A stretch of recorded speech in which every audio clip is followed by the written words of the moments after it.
Previously on Alan Wake, Alice has been kidnapped. Alan, please help me. Alice? You'll do exactly what I say if you ever want to see your wife again. I can't tell anyone except my agent Barry. Damn it, Barry, they'll kill her! You're my best friend, and I'm worried that you're not right in the head. The ransom is a manuscript I supposedly wrote that's coming true before my eyes. It happened just the way it was on that page. So dark. I have found only a few scattered pages. I want the entire manuscript. The deadline is in 2 days. I found Mr. Wake's pages. Good girl. How the hell did she get her hands on the manuscript anyway? I don't know. She's resourceful. I told you you were too hard on her. Listen, I found out all sorts of interesting stuff while I was digging around. Yeah. Mr. Wake, it's Sheriff Breaker. We have an FBI agent here, Agent Nightingale. FBI? He's anxious to see you. You'd better come to the station. Okay, I'll be right over, Sheriff. Let's make this quick, huh? Help you folks? Name's Randolph. I'm the manager. We're looking for Rose. Works as a waitress down at the diner. Rose, sure. Nice girl. Who wants to know? I'm Alan Wake. The writer, huh?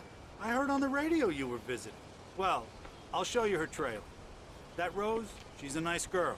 Always pays her rent on time. As I was saying, Al, I found all sorts of weird stuff from the local newspaper's archives. This place is crazy. Disappearances, mysterious deaths, urban legends come true, and get this, most of this stuff takes place around Cauldron Lake. Well, you ain't wrong, mister. The Indians thought the lake was a doorway to the underworld. I'm the God-fearing type myself. I don't hold with that sort of thing. Yeah, okay. Anyway, there was an island there owned by a guy called Thomas Zane. Now, some of the articles I found about him make him out to be a famous writer, but I ran a bunch of searches, couldn't find a single thing he wrote. Zane was heavily into diving, so much so that the place came to be called Diver's Isle. But the volcano under the lake erupted in 1970, and Zane went down with the island.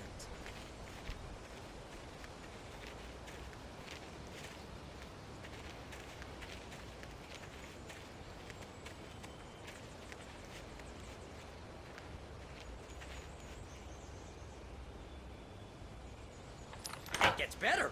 A local girl, Barbara Jagger, drowned in Cauldron Lake just a week earlier. They were lovers. Sure, Jagger's a local spook store. The Scratchin' Hag. Comes for you in the dark. Childish stuff like that. Anyway, Al, I'm just getting to the best part. All of the articles about this stuff were written by Cynthia Weaver. I asked around, and she's that crazy bag lady you met. What, the lamp lady? She can be a little loopy, but she's not homeless or anything. Yeah, anyway, she knew both Jagger and Zane before they both died, and she had some kind of a breakdown.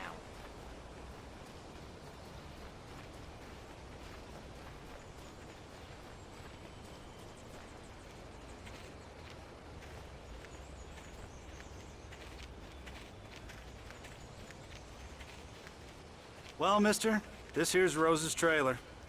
You mind me asking what you want with her? We're just here to talk to her, pal.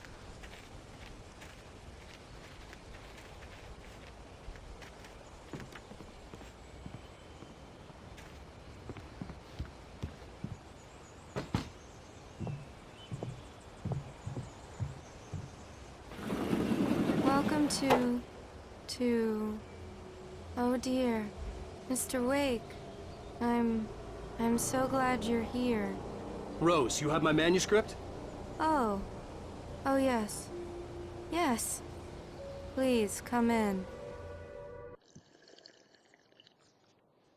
Hey, this is really good.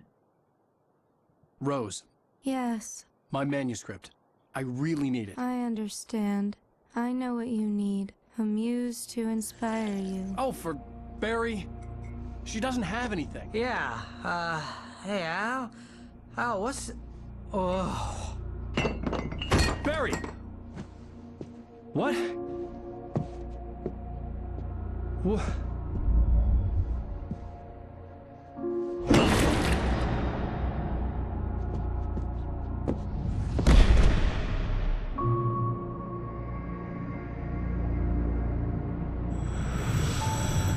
It's coming for you, hiding in my barber's skin.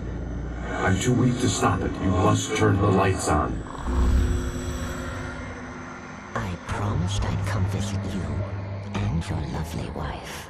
You must finish what you started. I insist. You must turn the lights on. Turn the light on. Back to work, boy.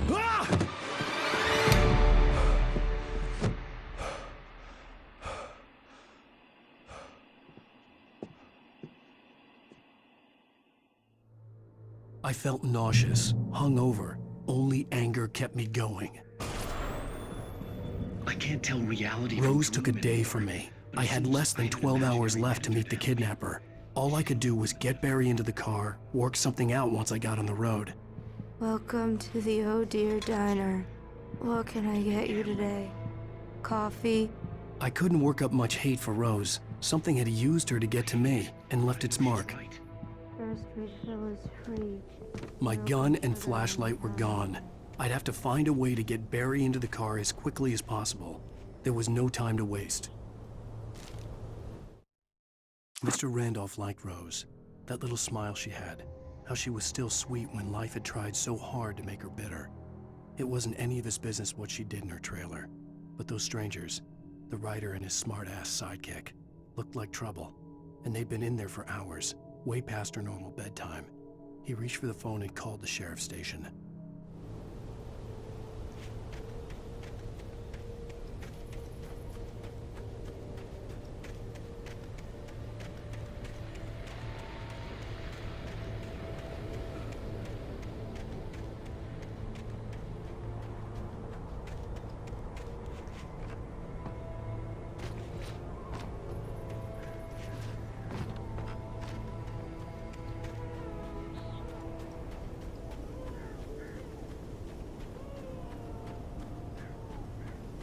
Oh, you're gonna get it now.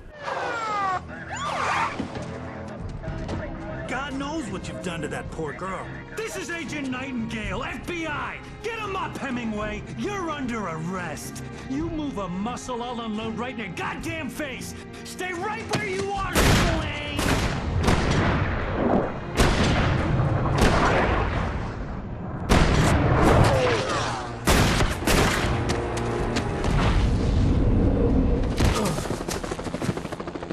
What are?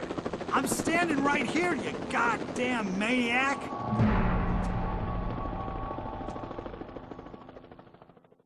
I hated to leave Barry behind, but there was no way I'd miss my appointment with the kidnapper. Give it up, Mr. Wake. Come on. Take it easy.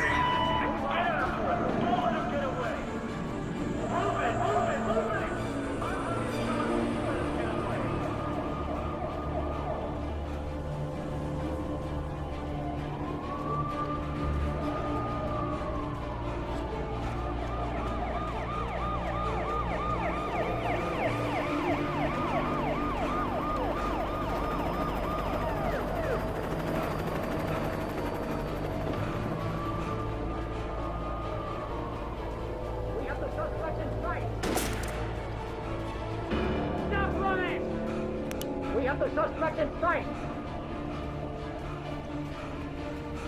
Okay, men. Keep your eyes peeled. He's gonna try to make it through here. Oh, damn.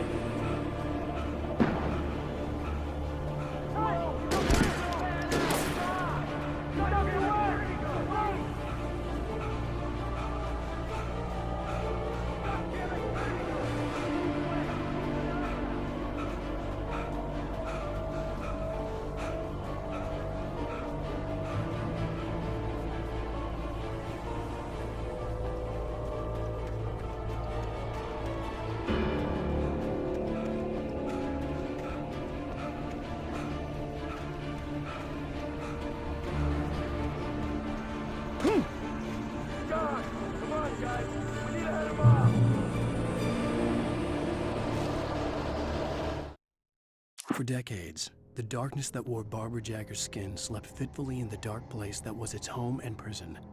It was hungry and in pain.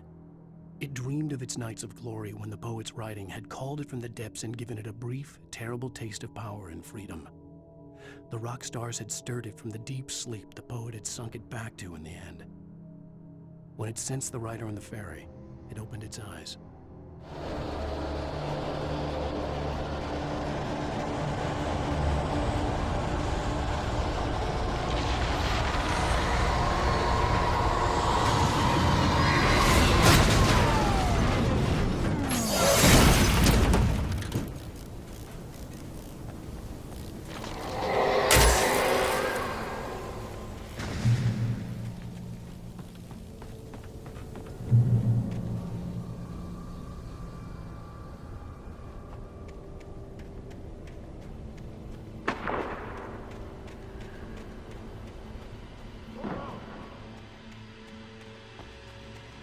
Search the area.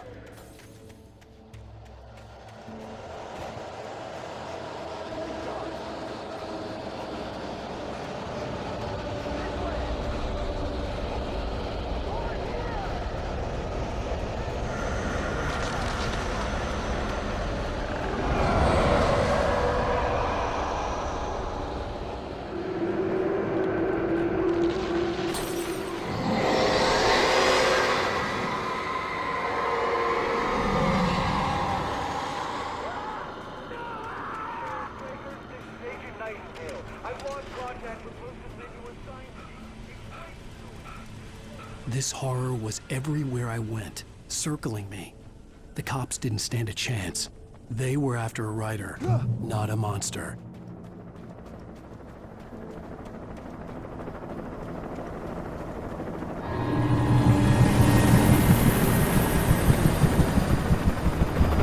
You on the ground. Hold it right there. There's nowhere to run. Freeze!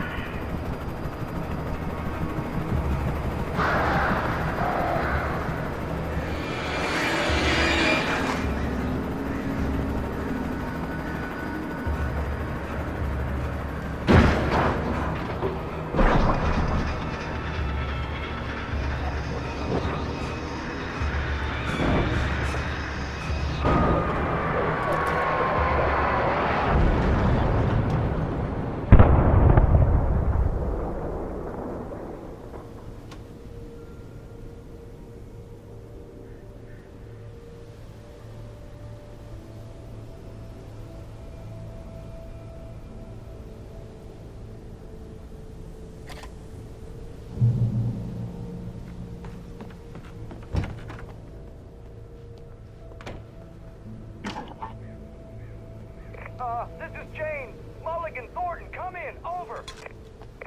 Thornton here.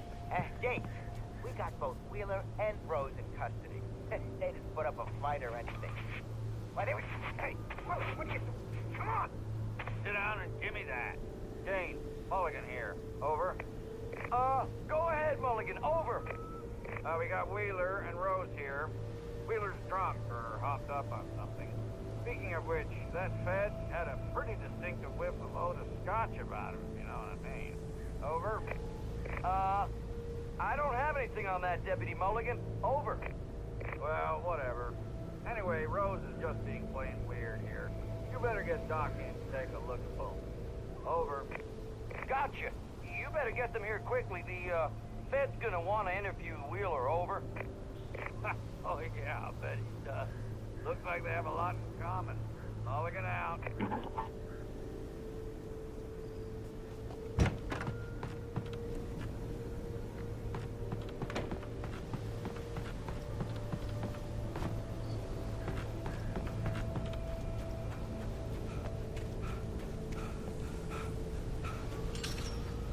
I imagined that the broadcast tower in the distance was part of the local radio station.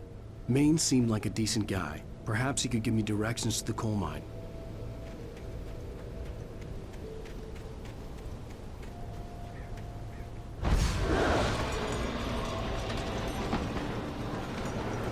Unnatural shadows clung to the gate.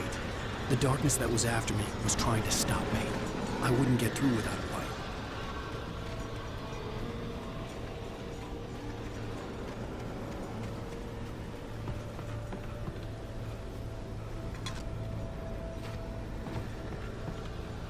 There was no power to the searchlight.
It took me a moment to recognize the flashbang grenades. They were an ideal weapon for my situation.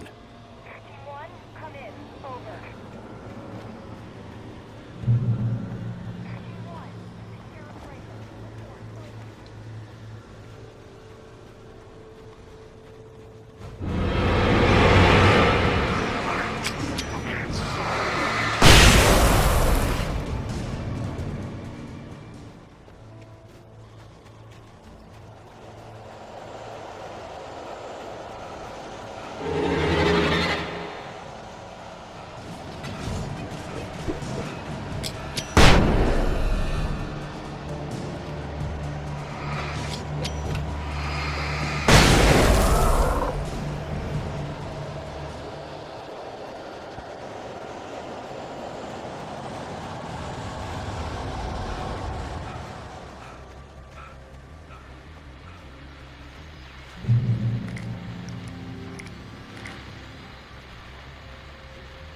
And here's another call.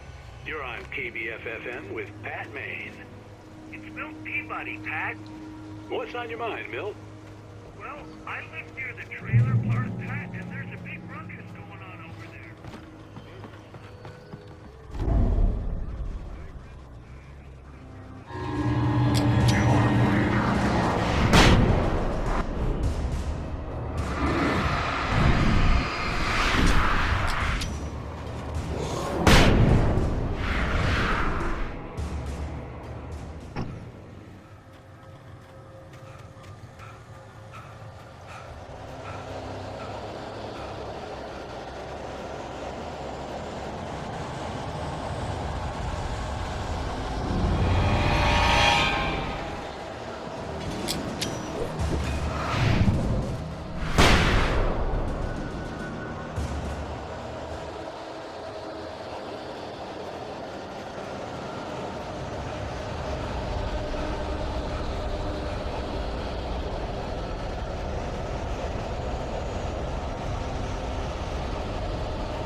hoped Maine could lend me a car to get to the coal mine.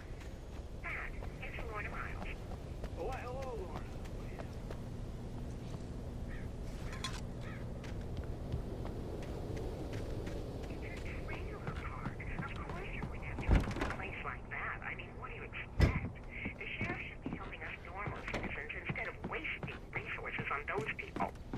Well, They'll have to try to sort themselves out. I'm sorry, but my granddaddy settled in Bright Falls in 1911. well, thank you very much for that compassionate viewpoint, Lorna. Oh, here's a little surprise. The famous writer Alan Wake just walked in. Folks, I'm going to see if I can talk him into an interview. Come on in, Mr. Wake. Oh, I'm so glad you could find the time to do this, Mr. Wake.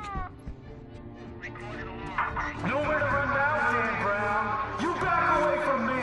Don't hurt her. Whoa. Everyone calm down. Put the gun down. We're all friends here, right? Cool your jets, Nightingale. We got him.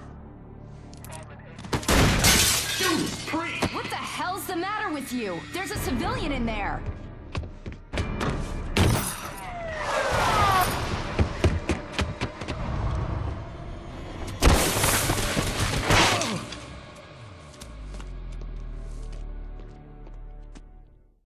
I'll get you yet, even if it kills me. You hear me? You hear me, H.P. Lovecraft? I had fallen off so many cliffs it was ridiculous. That's what you get for naming a book The Sudden Stop. It was probably good I hadn't had the chance to tell Maine where I was going. I'd have to lose the cops and find my own way to the mine.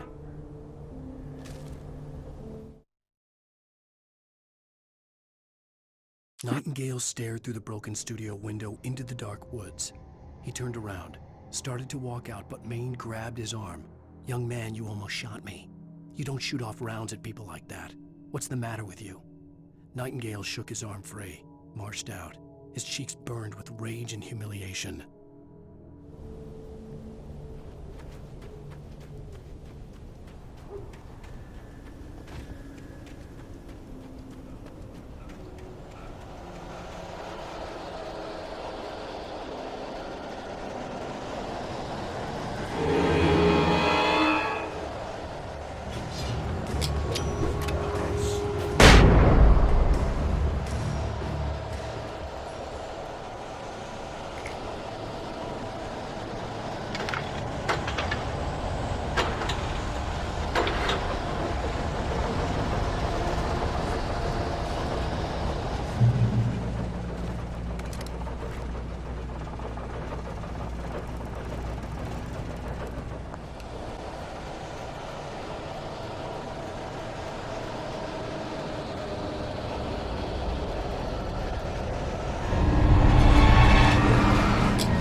There was no sensible reason for the power company work lights to be here. It was almost as if they'd been left for someone like me to use.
Sarah trusted her gut, and her gut said Agent Nightingale was an asshole. He felt wrong, and it wasn't just the smell of stale booze. It was in the way he flashed his badge, pulled rank, the look in his eyes when he wanted answers. Where was Alan Wake? What was this about an accident? Where was his wife? And most importantly, why did she let Wake go? He wouldn't answer her questions. Federal business was all he'd say.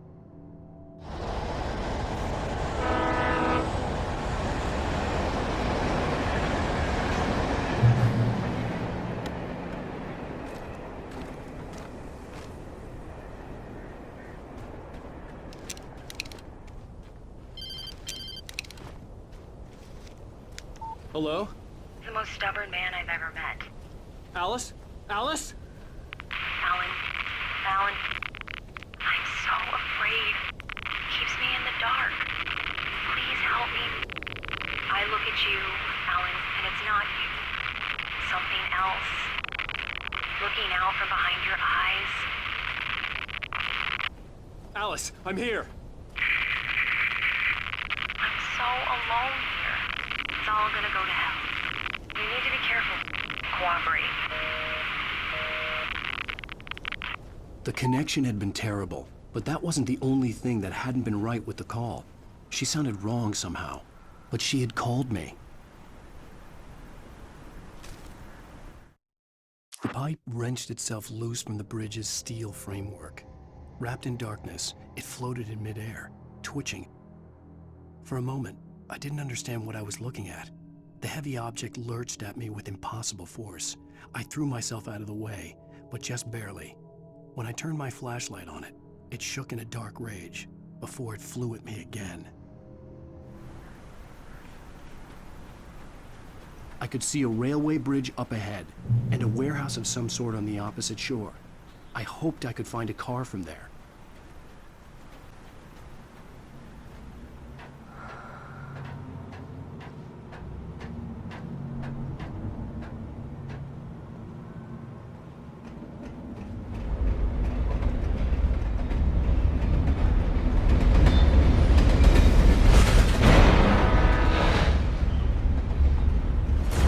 That was pursuing me was growing stronger, and it was taking over everything in its path.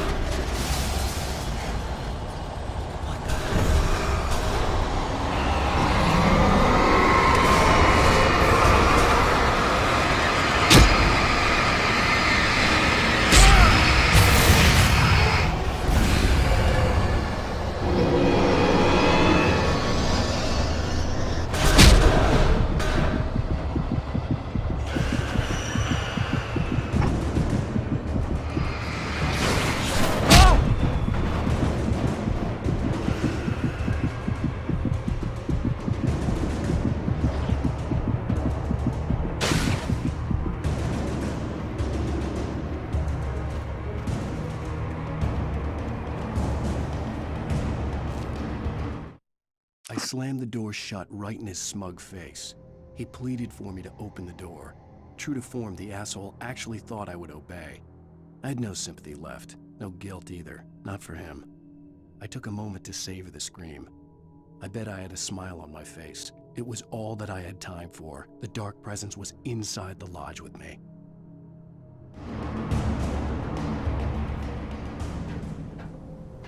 As a teenager, just starting to get interested in writing, Stephen King had been a source of inspiration to me. I thought about all the inanimate objects that had come to life in his books. No one is safe in a good horror story. Certainly not the protagonist. That's what makes them fun. This was anything but. The darkness could possess anything, and it was getting closer.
The darkness surged towards me, sucking everything loose from the ground into its depths, tugging at my clothes.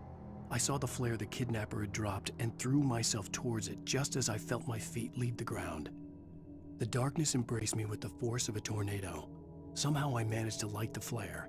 The darkness roared and cast me away. I fell toward the dark waters of the lake far below.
I had never been this glad to see the sunrise.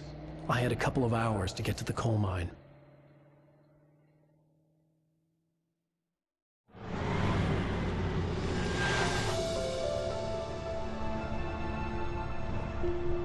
The coal mine wasn't far now.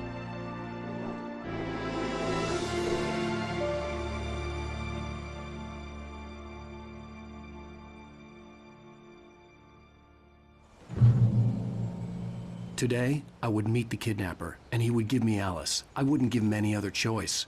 A drowning man will clutch at a straw.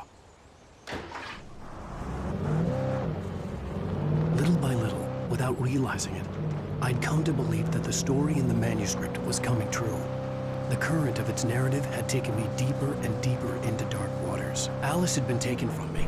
Barry was probably in jail. I was a fugitive from the FBI. The whole world taken over by the dark presence was trying to destroy me. It all felt real, but it matched a textbook case of insanity.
This is Pat Maine, and you're listening to KBF-FM. Folks, I want to apologize for kind of abandoning you to that looping music track last night, but I was detained.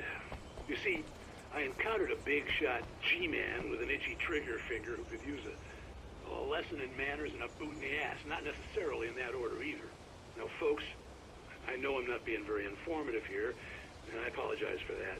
I really should just keep quiet, but I'm just so peeved right now, because some people just shouldn't be carrying badges. And I'm just glad that our Sheriff Breaker was there to straighten things out.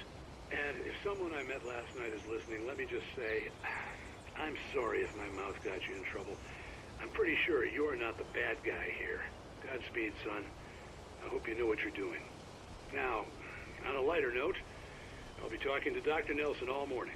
But first, a little music.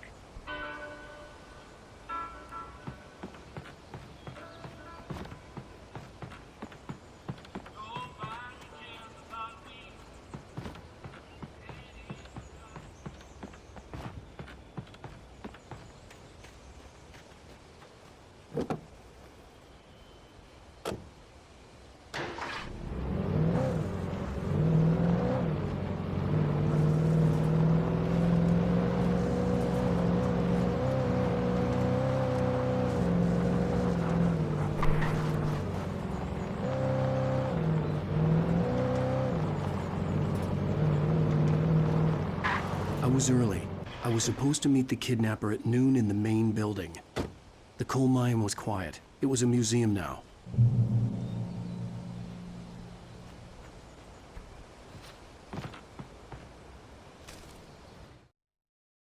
With Nightingale gone and the night wind blowing in through the broken studio window, Maine stared at Sarah. The sheriff looked away. Maine's voice shook with barely controlled anger. That boy's doing more drinking than thinking. I hope you know what you're doing, Sarah. He's got a sickness in his eyes. You take my word for it. He wants Wake for a reason, and it's not for anything good.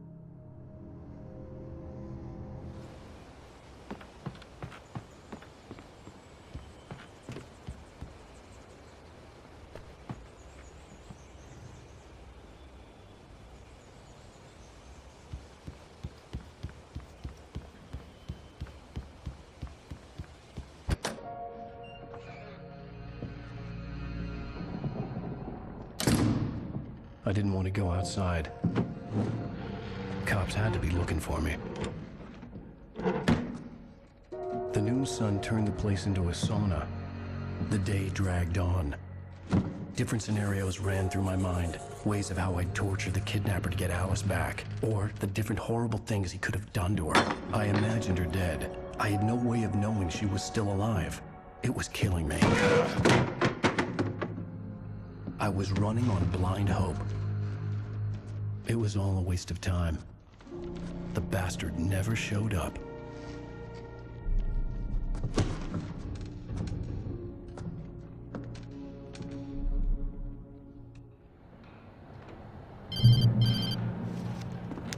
Wake! Where the hell are you? Change of plans. You know where Mirror Peak is? It's a big mountain north of where you are. You follow the path from the mine, you can't miss it. There's a lookout point there. I'll be waiting. I'm through being jerked around You by want you. to see your wife alive? Because if you do, you better watch what you say to me. Do we understand each other? I want to talk to Alice. Yeah, and I want the manuscript. Don't keep me waiting, Wake. Hello? Hello? Ah! I'm gonna kill him. I had to get to Mirror Peak.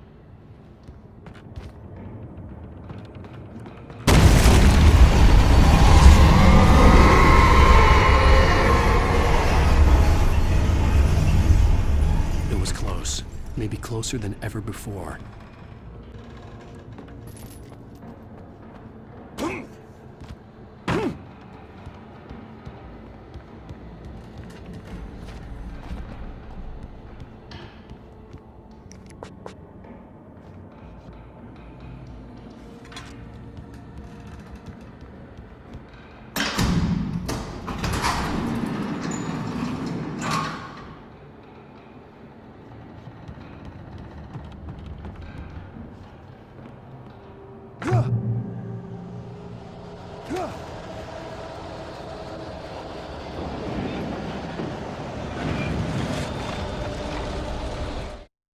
Thomas Zane fell for Barbara Jagger, it happened fast.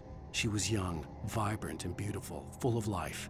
He had never been a very happy man, and without any seeming effort, she had changed all that. Zane felt good for the first time in his life. Everything she did was another piece of a jigsaw puzzle he hadn't even known he'd been missing. And best of all, she made the words flow, strong and sharp. She was his muse.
Hillside ahead was to go through the building. I had to find a way to avoid electrocution.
Some of the Taken retained echoes of their former selves, but these were just the nerve twitches of a dead thing. Nothing remained but a shell covered and filled with darkness. In most cases, these puppets were enough for the purposes of the Dark Presence. But for anything more elaborate, as with the writer, it was different. It needed his mind. And so rather than taking him over completely, it merely touched him.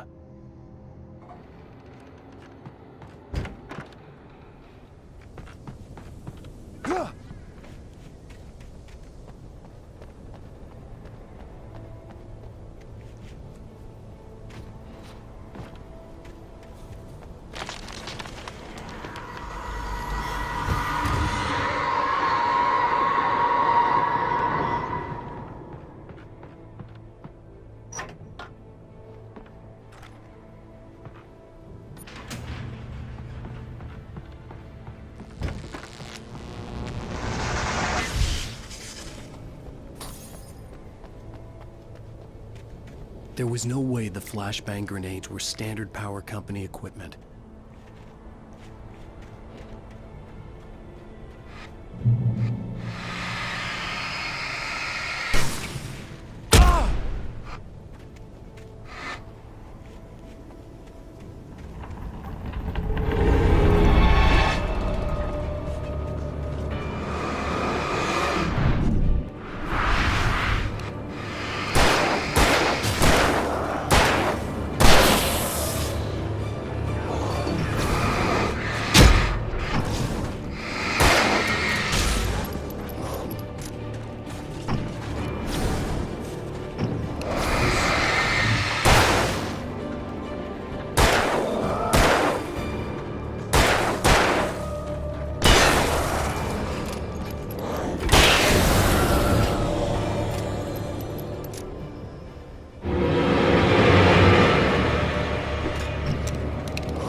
I stared through the bars of the jail cell.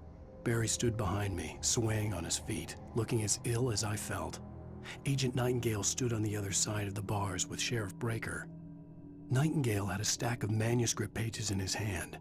He seemed unhinged as he gloated. "Well, I've got you now, Raymond Chandler. It's all here. All the evidence, including conspiracy to murder a federal agent."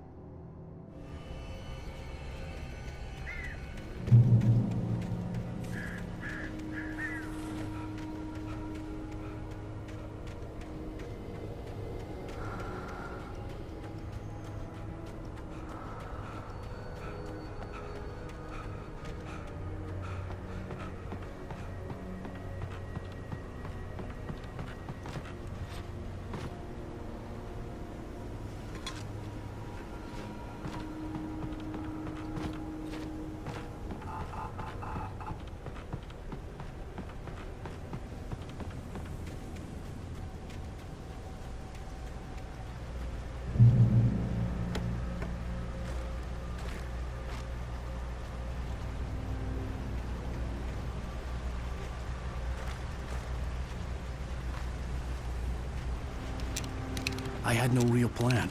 I was going to give the kidnapper all the manuscript pages I had for Alice. If that wasn't enough, I'd hold him at gunpoint and make him talk.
The dark presence was moving ahead of me in the same direction I was going. A cold feeling settled itself in the pit of my stomach.